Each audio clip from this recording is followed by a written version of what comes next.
বছর 2014 পর্যন্ত কোনো রাষ্ট্রপ্রধান যখন কোনো নীতি পলিসি নিতে পারলেন না, তারাই আবার বলেন তারা নাকি কৃষকদের জন্য ছিলেন।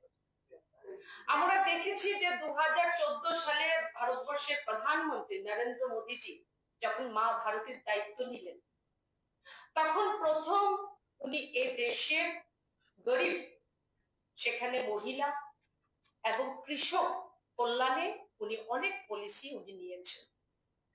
আজ সাবরুমের কৃষক, আজ ধর্মনগরের কৃষক, আজ আগরতলার কৃষক ধান উৎপাদন করে ঘরে বসে থাকেন। ভারতবর্ষের প্রধানমন্ত্রী প্রতি বছর তার অ্যাকাউন্টে 6,000 টাকা করে কিষাণ সম্মান নিধির মাধ্যমে প্রদান করেন।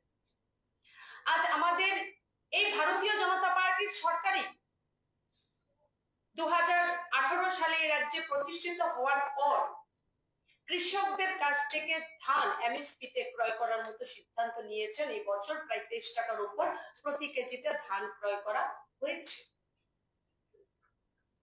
এখন পর্যন্ত রাজ্যের কৃষকদের প্রায় 10 লক্ষের উপর ফসল বীমা যোজনায় সুবিধা তারা পেয়েছেন, যেখানে 210 টাকা আমাদের সরকার থেকে দেওয়া হচ্ছে আর অনলি 10 টাকা কৃষকদের পক্ষ থেকে সে বীমায় ইন্স্যুরেন্স হিসেবে জমা করা হচ্ছে।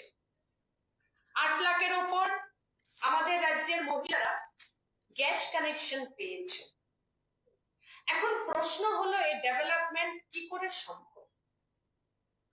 এখন কমিউনিস্ট এবং কংগ্রেসকেও আমার মনে হয় তার উপর রিসার্চ করা প্রয়োজন যে হাউ ইজ দিস পসিবল, এবং রিসার্চের রেজাল্ট একটি আসবে, আমরা বিশ্বাস করি যে এই ধরনের পরিবর্তন, যেখানে আমরা অর্থনীতিতে ফেজাল 5-এ ছিলাম, পেছনের দিক থেকে 5ম স্থানে ছিলাম, আজ যখন বিশ্ব অর্থনীতিতে আমরা 4র্থ স্থানে চলে এসেছি, তখন আমাদের বলতে হয় এটা তখন সম্ভব হয় যখন ভারতবর্ষের প্রধানমন্ত্রী নরেন্দ্র মোদীজির মতো নেতা হয়ে থাকে। $1 ট্রিলিয়ন উপর এফডিআই, 825 আরব ডলারের উপর ঐতিহাসিক রপ্তানি, 2025-26-এ বিকাশ দর যেখানে আমরা আশা করতে পারি যে 6.8%-এ চলে যাবে, 29.8 লাখ কোটি টাকার আত্মনির্ভর ভারত প্যাকেজ। কিন্তু সমস্যা কি জানেন তো, এই বিষয়গুলো বলা যাবে না। প্রধানমন্ত্রী নরেন্দ্র মোদীজির নেতৃত্বে ভারত আজ বিশ্ব মঞ্চে নিজের আওয়াজকে শক্তিশালী করেছে। প্রধানমন্ত্রী নরেন্দ্র মোদীজির নেতৃত্বে ভারতীয় সেনা 100 কিলোমিটার শত্রুর ঘাঁটিতে প্রবেশ করে সার্জিক্যাল স্ট্রাইক করেছে, অপারেশন সিন্দুর করে দেখিয়েছে। এই বিষয়গুলো বলা যাবে না। এই বিষয়গুলো যখন আমরা বলবো, এই বিষয়গুলো থেকে মানুষের মোটিভকে, মানুষের দিশাকে, ইস্যুকে ঘুরিয়ে নেওয়ার জন্য মেলার মাঠে বসে, কখনো পোস্ট অফিস চৌনিতে বসে প্রেস কনফারেন্স হবে যে ভারতীয় জনতা পার্টি নরেন্দ্র মোদীজি শ্রমিক বিরোধী সরকার, কৃষক বিরোধী সরকার। আজকে এই জায়গায় দাঁড়িয়ে বসে আমি বলতে বাধ্য হচ্ছি, কংগ্রেস এবং অন্যান্য কিছু রাজনৈতিক দল, ইন্ডিয়া অ্যালায়েন্সের যে সংখ্যা তত্ত্ব, তারা নলেজ কতটা, আমার কেউ যেন খারাপ না পেয়ে থাকেন, অনেকে আমার থেকে বরিষ্ঠ নেতা, তাদের কাছে সংখ্যা তত্ত্বের জ্ঞান কতটা আমরা 2024 নির্বাচনের ফলাফলের পর দেখিয়ে দিয়েছি। দূর সংখ্যায় দাঁড়িয়ে কংগ্রেসের যুবরাজ রাহুল গান্ধী তথা ইন্ডিয়া অ্যালায়েন্সের বাকি নেতৃত্ব, সেটা মমতা হোক, সাপা হোক, আমাদের রাজ্যে প্রাক্তন মুখ্যমন্ত্রী মানিক বাবু হোক, বা আমাদের রাজ্যের যারা অন্যান্য যারা জিতেন বাবুর মতো বরিষ্ঠ নেতাদের যা বাহাদুরি আমরা কয়েক সেকেন্ডের জন্য দেখেছি, এরকম একটা ভাব তারা পোষণ করেছিলেন দূর সংখ্যায় দাঁড়িয়ে যে রাহুল গান্ধী প্রধানমন্ত্রী হয়ে যাচ্ছে। আর 3বারের মতো 3 সংখ্যায় এসেও প্রধানমন্ত্রী রূপে শপথ নেওয়ার পরেও এরকম প্রদর্শনী দেখানো হয়েছিল যেন ভারতীয় জনতা পার্টির পরাজয় হয়েছে। দেখুন, আমি এখানে বসে আরেকটি কথা বলতে চাই যে আমিও অর্থনীতিবিদ না, আপনারা কেউ আমাকে অর্থনীতি নিয়ে কিছু প্রশ্ন করবেন না, হয়তো আমি উত্তর দিতে পারবো না, কিন্তু বিষয় হলো কমন সেন্স, সাধারণ জ্ঞান। আমার মনে হয় এখানে আমরা যারা আছি আমাদের প্রত্যেকের মধ্যে এতটুকু সেন্স আমাদের মধ্যে কাজ করে, আমরা পড়াশোনা করি বা না করি, আমরা রাজনীতি করি বা না করি, আমি আমার ব্যক্তিগত জীবন দিয়ে শিখেছি যেটা, আমার মা বাবা চাকরি করতেন। আমি ছোটবেলায় দেখতাম যে মা বাবার যখন ডিএ বৃদ্ধি পেত, চাকরি বেতন বৃদ্ধি পেত, আমি যে পুজোতে একটি ড্রেস আমি কিনতাম, আমি আর যখন বেতন বৃদ্ধি পেত আমি সেই জায়গায় দুটো বা তিনটি ড্রেস কিনতাম। অর্থাৎ বেতন বৃদ্ধি পেয়েছে আমার মা বাবার, কিন্তু ক্রয় ক্ষমতা কিন্তু আমার বেড়ে গেল। তো ভারতবর্ষের যে ইকোনমিক সিস্টেমটাও সেটাই কিন্তু বলে যে একজন ব্যক্তির যখন ইনকাম বৃদ্ধি পাবে তখনই সমাজ দাঁড়াবে, সমাজের ইনকাম বৃদ্ধি পাবে, সমাজ থেকে আসবে রাজ্য, রাজ্য থেকে আসবে রাষ্ট্র, রাষ্ট্র থেকে আসবে বিশ্ব। এটাই হলো সিস্টেম। আজ প্রধানমন্ত্রী নরেন্দ্র মোদীজির নেতৃত্বে লাস্ট 11 বছরে 25 কোটির ওপর মানুষকে দারিদ্রতা থেকে বের করা হয়েছে।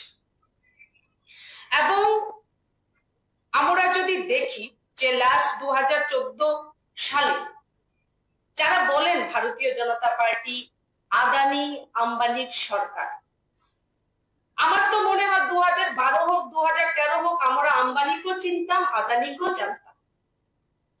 এবং 2013 সালে আমার কাছে একটি তথ্য আছে যে 2013 সালে ভারতবর্ষে যে ফোর্বসের যে একটি ডেটা বলছে, তখনও আম্বানি ভারতবর্ষের রিচেস্ট ম্যান হিসেবে কিন্তু উনি স্বীকৃতি পেয়েছিলেন, অর্থাৎ উনি ধনী ব্যক্তি তখনও ছিলেন, ধনী ব্যক্তি উনি তখনও ছিলেন। আজ 4 কোটির ওপর ঘর প্রধানমন্ত্রী নরেন্দ্র মোদীজির সরকার আসার পর, 11 কোটির উপর মহিলাদের রান্নাঘরে গ্যাস কানেকশন, 13 কোটির উপর মুদ্রা যোজনায় লোন, 77 কোটি টাকার উপর আয়ুষ্মান ভারত, কোটি কোটি টাকার উপর আমাদের কিষাণ সম্মান নিধি, যারা আমাদের যারা ভারতবর্ষের যারা গরিব কৃষক তারা পেয়েছেন, পাচ্ছেন। 81 কোটির উপর গরিব কল্যাণ যোজনায় আজ প্রায় 4 বছর ধরে কোভিড থেকে বিনামূল্যে রাশন পাচ্ছেন আমাদের ভারতবর্ষের 81 কোটি গরিব মানুষ। 12 কোটির উপর শৌচালয় নির্মাণ হয়েছে, 55 কোটির উপর জনধন যোজনায় গ্রাহক অ্যাকাউন্ট খুলেছে। এই প্রশ্ন হলো, এই টাকাগুলো, এই যে এত কিছু, এই যে একটি বড় কর্মযজ্ঞ চলছে প্রধানমন্ত্রী নরেন্দ্র মোদীজির নেতৃত্বে গরিব কল্যাণের জন্য, গরিবের উদয়ের জন্য, কৃষক শ্রমিকদের জন্য, সেই টাকাগুলো তার সোর্স কি আছে, কোত্থেকে আসছে? কিছুদিন আগে রাজ্যের প্রাক্তন সাংসদ শঙ্কর প্রসাদ দত্ত মহোদয় একটি প্রেস কনফারেন্স করছিলেন। আজ আমি একটু ফলো করলাম কি বলছিলেন। উনি প্রথম শুরু করলেন যে পেহেলগামের ঘটনার জন্য আমরা একটু দেরিতে ধর্মঘট পালন করছি, অনেক আগেই করে নিতাম। ভালো লাগলো যে কমিউনিস্টরা আজ এতদিন পর পেহেলগামের কথা বলছেন। পেহেলগামের ঘটনার পর না দুঃখ প্রকাশ করতে দেখলাম, না সেনাবাহিনী যখন সার্জিক্যাল স্ট্রাইক করলো, আমি ওর প্রসঙ্গে যেতে চাইছিলাম, বাট এটা বাস্তব, মানতে হবে, এই বিষয়গুলো আমাদের বলতে হবে, স্বীকার করতে হবে যে কতটা দেশ বিরোধী, রাষ্ট্র বিরোধী মানসিকতা তারা রাখেন। সেটা ধর্মঘট ডেকে হোক, বন্ধ ডেকে হোক, ভারতীয় সেনার শৌর্যের পরিচয়কে অস্বীকার করে হোক, আজ তিরঙ্গা হাতে তাদেরকে কিন্তু আমরা মিছিল করতে দেখি। আরে প্রধানমন্ত্রীকে ধন্যবাদ না দেওয়া হোক, বাট আফটার অপারেশন সিন্ধুর একটি রাজনৈতিক দল হিসেবে না হোক, একজন ভারতীয় হিসেবে আমরা আশা করেছিলাম যে প্রত্যেকে আমরা সেনাবাহিনীর শৌর্যকে আমরা সেলুট জানাবো, সেটা কিন্তু আমরা দেখিনি। আজ তাদের মনে পড়লো যে পেহেলগামের ঘটনার কথা। আমরা যদি দেখি যে কর্পোরেট ট্যাক্স, আমি জানি না মাননীয় প্রাক্তন সাংসদ যতদিন উনি সাংসদ হিসেবে ছিলেন ত্রিপুরা রাজ্যের আওয়াজ হতে কখনো পার্লামেন্টে আমরা দেখিনি। আজ হয়তো এই বয়সে এসে উনি সেঞ্চুরি করতে চাইছেন কিনা জানি না, এত ভুল তথ্য প্রদান করে উনি কর্পোরেট ট্যাক্স দিয়ে একটি তথ্য দিচ্ছিলেন যেখানে সম্পূর্ণ ভুল। এটা ইচ্ছে করে দেওয়া হচ্ছে নাকি মোটিভকে ঘোরানোর জন্য, দিশাকে, মানুষের দিশাকে অন্য জায়গায় নিয়ে যাওয়ার জন্য, ভারতবর্ষের যে ডেভেলপমেন্টকে সেটাকে যেন মানুষ আরো জানতে না পারেন তার জন্য মানুষকে বিভ্রান্ত করেছেন আমি জানি না, নাকি উনি তথ্যই রাখেন না, তথ্য জানার চেষ্টা করেন না, এটা আমি জানি না। উনি তথ্য দিয়েছেন কর্পোরেট ট্যাক্স নিয়ে, আমি আপনাদের বলছি সেটা কিন্তু পাপিয়া দত্ত বা ভারতীয় জনতা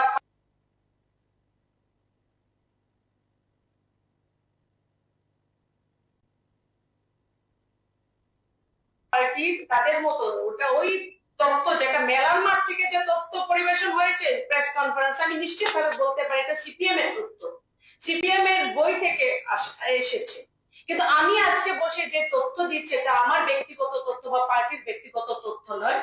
আমি যে তথ্য পরিবেশন করছি এটা হলো সিবিডিটির তথ্য, central board of direct tax এর তথ্য, যে 2012 এবং 13 কর্পোরেট সেক্টর থেকে ভারতবর্ষের কোষাগারে যে টাকাটা এসেছিল সেটা ছিল 3.94 লাখ করোড়, 3.94 লাখ কোটি টাকা 2012-তে।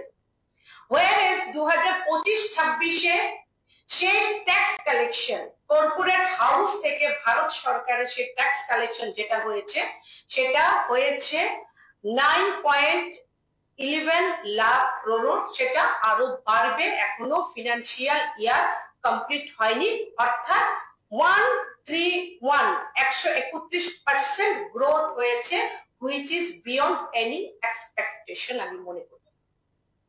এই যে বললাম যে স্ট্রাকচার, যে ব্যক্তি, সমাজ, রাষ্ট্র, বিশ্ব, ইকোনমিক সিস্টেম, যে ট্যাক্স কালেকশন কর্পোরেট হাউস থেকে এতটা আজ বৃদ্ধি পেয়েছে বলেই, বা আদার সোর্স থেকে জিএসটির রেজাল্ট, বিভিন্ন ইকোনমিক যে পলিসি অ্যাকসেপ্ট করার পরিণাম, যে আজ প্রধানমন্ত্রী নরেন্দ্র মোদীজির নেতৃত্বে 25 কোটির উপর ভারতীয়কে দারিদ্রতা থেকে বের করা সম্ভব হয়েছে।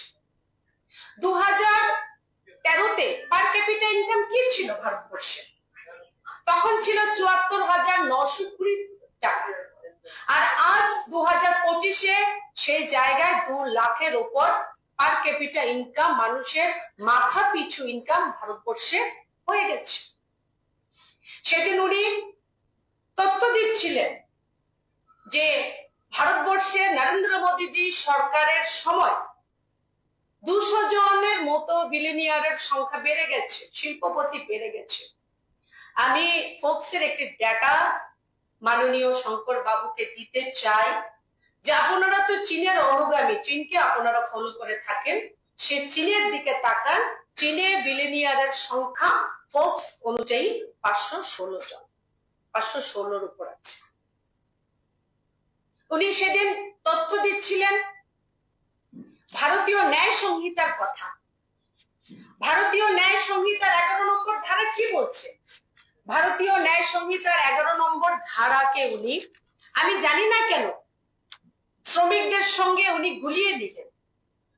আমার মনে হয় এই আইনের এই ভুল অপব্যাখ্যার জন্য উনার বিরুদ্ধে কেস হওয়া উচিত, উনার শাস্তি হওয়া উচিত। উনি বলছিলেন যে শ্রমিক বিরোধী এই সরকার ভারতীয় ন্যায় সংহিতাকে শ্রমিকদের বিরুদ্ধে 11 নম্বর ধারাতে বিভিন্ন রকম এরকম কিছু বিষয় আনা হয়েছে, কিন্তু ভারতীয় ন্যায় সংহিতা 11 নম্বরের ধারা কি বলছে?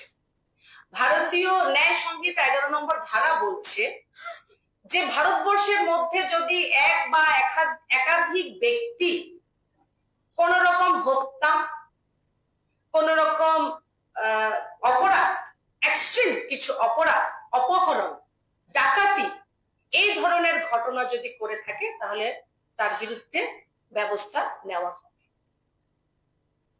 আজ আমাদের এই সরকার আসার পর আমি জানি, কারণ নিশ্চিতভাবে এই সরকার কতটা কাজ শ্রমিকদের জন্য করেছে, কতটা কাজ কৃষকদের জন্য করেছে, কতটা কাজ মহিলাদের জন্য করেছে। আমিও যদি আজ এখানে বলা শুরু করি, আমার মনে হয় আপনাদের মোবাইলও বোধহয় বন্ধ করে দিতে হবে, এতটা কভার করা যাবে না, আমাকে সারাদিন ধরে বলতে হবে। তারপরে কিছু বিষয় আমি একটু তুলে ধরতে চাই, যে আমাদের বর্তমান সরকার চা শ্রমিকদের কল্যাণে কিরকম গুরুত্বপূর্ণ পদক্ষেপ নিয়েছে। 2018 সালে ন্যূনতম মজুরি যেটা চা শ্রমিকদের 105 টাকা ছিল, সেটাকে বাড়িয়ে 176 টাকা করা হয়েছে, এবং সাম্প্রতিক কালে সেটাকে 204 টাকা করা হয়েছে। চা শ্রমিকদের কল্যাণে রাজ্য সরকার মুখ্যমন্ত্রী চা শ্রমিক প্রকল্প চালু করেছেন। এই প্রকল্পের আওতায় 3166 জনকে জমির পাট্টা এবং 4922 জনকে প্রায়োরিটি গ্রুপ রেশন কার্ড সরকার প্রদান করেছে। 2018 সালের পর রাজ্যের নির্মাণ শ্রমিকদের কল্যাণে একাধিক যুগান্তকারী পদক্ষেপ আমাদের সরকার নিয়েছে। সেখানে যদি আমরা দেখি, তার মধ্যে উল্লেখযোগ্য কতগুলি হলো: বিবাহের আর্থিক সহায়তা 10,000 টাকা থেকে বাড়িয়ে 50,000 টাকা করা হয়েছে। মাতৃত্বকালীন সুবিধা 5,000 টাকা থেকে বাড়িয়ে 8,000 টাকা করা হয়েছে। কোন শ্রমিকের যদি মৃত্যু হয়, তার অন্ত্যেষ্টিক্রিয়ার জন্য আর্থিক সহায়তা 5,000 টাকা থেকে বাড়িয়ে 10,000 টাকা করা হয়েছে। নির্মাণ শ্রমিকদের মৃত্যুর পর পরিবারকে সহায়তা স্বাভাবিক মৃত্যুর ক্ষেত্রে 20,000 টাকা থেকে বাড়িয়ে 2 লাখ টাকা করে করা হয়েছে, এবং দুর্ঘটনাজনিত মৃত্যুর ক্ষেত্রে 40,000 টাকা থেকে বাড়িয়ে 4 লাখ টাকা করা হয়েছে। পেনশনের সুবিধা পাওয়ার জন্য 60 বছর পূর্ণ হওয়ার পর 6 মাসের মধ্যে আবেদন করার যে নিয়ম, সেটাকে শিথিল করা হয়েছে। এরকম কয়েকশো যোজনা, পলিসি আমাদের সরকার এই রাজ্যে যারা মেহনতি, যারা গরিব মানুষের কল্যাণের জন্য নিয়েছে। আমরা নিশ্চিতভাবে আমরা প্রত্যেকে জানি যে কাল আমাদের খাচ্ছি, অর্থাৎ জাতি জনজাতিদের আস্থা বিশ্বাসের যে মেলবন্ধন, যে উৎসব, সেই উৎসবের সমাপ্তি দিন। এই ধরনের উৎসবকে ব্যাঘাত বা বিঘ্ন সৃষ্টি করা উৎসবের পথে একটি প্রয়াস আবারও আমাদের রাজ্যে আমার মনে হয় কমিউনিস্টরা নিয়েছেন।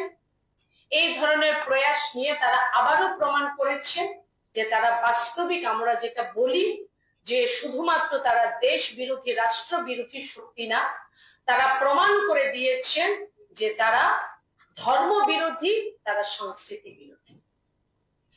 এই কর্মনাশা, এই সর্বনাশা বন্ধ, যে বন্ধের কারণে, একদিনের বন্ধের কারণে প্রায় 25,000 কোটি টাকার উপর ক্ষতির সম্মুখীন ভারত সরকারকে হতে হয়। এত কাজ হলো, এত ডেভেলপমেন্ট হলো, কিন্তু আপনারা যদি দেখেন 2018 থেকে আজ পর্যন্ত ভারতীয় জনতা পার্টির পক্ষ থেকে না কোনো ধর্মঘট আমরা করেছি, না কোনো রকম বন্ধ আমরা ডেকেছি। আমি রিপিট করতে চাই, এত ডেভেলপমেন্ট, 4.5 লক্ষের উপর ঘর, মহিলাদের জন্য সাইকেল বিতরণ, শিক্ষা ব্যবস্থায় এত বৈপ্লবিক পরিবর্তন। আজ রাজ্যের হাসপাতালগুলোতে কিডনি অপারেশন হচ্ছে, বাইপাস সার্জারি হচ্ছে, হার্টের নিউরো সার্জারি হচ্ছে। স্বাস্থ্য ব্যবস্থা এত বৈপ্লবিক পরিবর্তন, আমরা যা কোনোদিন ভাবতে পারিনি। আজ সব কটা কাজ কিন্তু বিনা আন্দোলনে, বিনা ধর্মঘট ডেকে হয়েছে। ভারতীয় জনতা পার্টি পরিষ্কার ভাবে, খুব স্পষ্টতার সঙ্গে আমরা বলতে চাই, আগামীকালের এই সর্বনাশা, কর্মনাশা বন্ধ আমরা বিরোধিতা করছি। কোনোভাবে রাজ্যের মানুষ এই বন্ধকে মেনে নেবে না, এবং তার আমি আবারও বলছি যে বিরোধিতা আমরা করছি। কাল সবকিছু সুস্থভাবে, স্বাভাবিক যেভাবে আমরা প্রতিদিনকার মতো আমরা কাটাই, সেই সুস্থ স্বাভাবিক থাকবে বলে আমরা আশা প্রকাশ করছি। আজকে এই বনকে মানে না বাড়ানোর জন্য আমাদের বলে থেকে কি আপনারা রাস্তায় থাকবেন? তা দেখুন, আমার মনে হয় না এই বন্ধ যে কর্মনাশা সর্বনাশ, আমি যেটা বললাম যে একটি বন্ধের পেছনে কি রকম ক্ষতি রাষ্ট্রকে সম্মুখীন হতে হয়, কি ধরনের ক্ষতি, 25,000 কোটি টাকার উপর ক্ষতির সম্মুখীন হতে হয়। যারা শ্রমিক মেহনতি কৃষক যাদের কথা আমরা বলছি, তারা যদি একদিন রাস্তায় তাদের অটো টমটম নিয়ে তারা না বেরোয়, ক্ষতির সম্মুখীন কিন্তু তাদেরই সবচেয়ে বেশি হতে হয়। আমার মনে হয় আমরা ভারতীয় জনতা পার্টির কার্যকর্তা যারা, আমরা না, সম্পূর্ণ রাজ্যবাসী কিন্তু এই টোটাল বন্ধের বিরোধিতা করবে এবং খুব এটা স্বাভাবিক ভাবে করবে। তার জন্য আমাদের কিছু আলাদা ভাবে প্রচেষ্টা নিতে হবে বলে আমি মনে করি না। তারপরও পলিটিক্যাল পার্টি হিসেবে আমাদের যে স্পষ্ট বার্তা সেটা আমাদের রাখা উচিত বলে আমরা মনে করি যে বন্ধের আমরা বিরোধিতা করছি। আজ নয়, আমরা অতীতও করেছি এবং সবসময় বন্ধ ধর্মঘটের আমরা বিরোধী। ধন্যবাদ সবাইকে। আমার একটা প্রশ্ন আছে, আপনি সংগঠনের সভাপতি আছে, সহসভাপতি, সেই জায়গা থেকে দাঁড়িয়ে ত্রিপুরা প্রথা নিয়ে একাধিক সংশয় দেখা দিয়েছে। আপনাদের জোট শরীর দেখুন, আমি বলতে চাই আজ যে এজেন্ডা নিয়ে আমি এসেছি বা বসেছি, এটা টোটালি আগামীকাল যে ধর্মঘট, এই যে মানে রাত গিয়ে যখন সকাল হবে সেই দিনটি নিয়েই আমি বসেছি। বিশেষভাবে আজ একটু সংবেদনশীল একটি বিষয়। কেন? কারণ আগামীকাল খাট্টি পুজোর শেষ দিন। আমরা প্রত্যেকেই নিশ্চিত আজ আবার বৃষ্টি হচ্ছে, অনেকে হয়তো আমরা যাওয়ার পরিকল্পনা, যেমন আমি ব্যক্তিগতভাবে করেছিলাম, কিন্তু বৃষ্টির জন্য ভাবছি কাল যাব, এবং সমাপ্তি দিন মানে কাল উপচে পড়বে ভিড় আমরা মনে করি। এরকম একটি সেন্সিটিভ মানে বিষয়, সেটাও আমার রাখা উচিত বলে মনে করি। আর আপনি যে প্রশ্নটা করছেন, নিশ্চিতভাবে এই নিয়ে যদি আরো প্রেস আমাদের হয়, না সেটা আমাদের দল থেকে কি আছে আমাদের বক্তব্য, সেটা সেদিন না হয় বলবো। আপনি ডেভেলপমেন্টের কথা বলতে গিয়ে বললেন যে মোদী সরকারের আমলে 25 লক্ষের উপরে 25 কোটি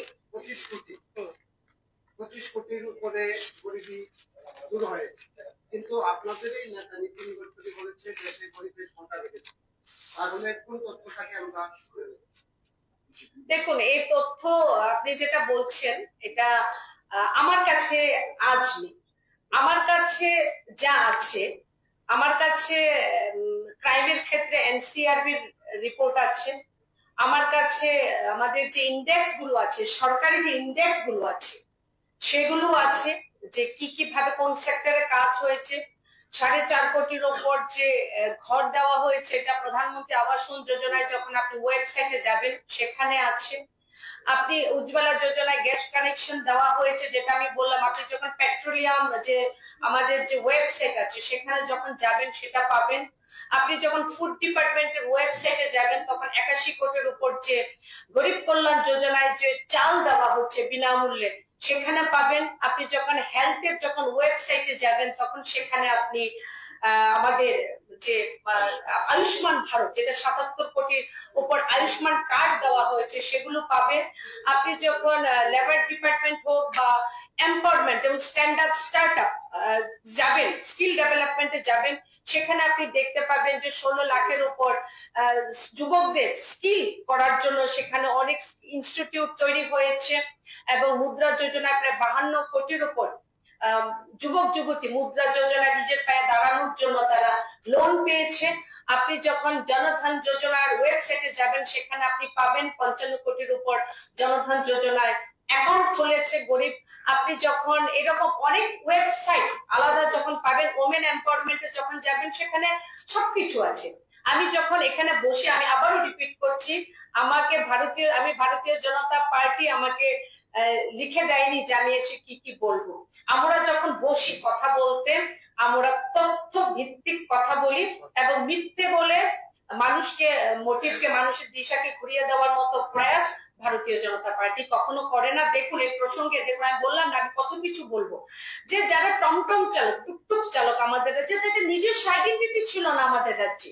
আমাদের সরকার আসার পর তাদের জন্য ইন্স্যুরেন্সের ব্যবস্থা করেছে, তার জন্য প্যাসেঞ্জার সুরক্ষিত হয়েছে, তারা সুরক্ষিত হয়েছে।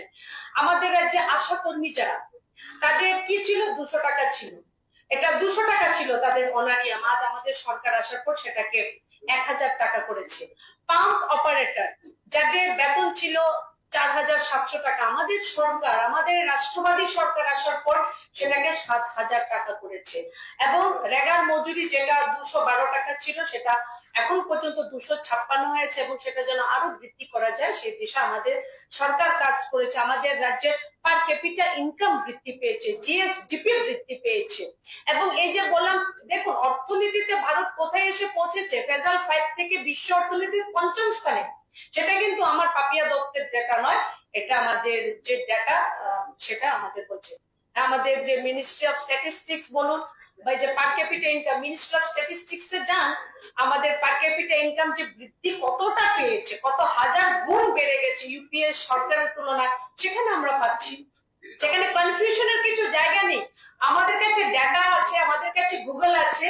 যে গুগলে যখন আমরা লিখি গ্লোবাল লিডার, সেই গ্লোবাল লিডারকে সে গুগল পর্যন্ত নরেন্দ্র মোদীজির ছবি দেখিয়ে দেয়, এরপর আর কিছু কথা থাকে না।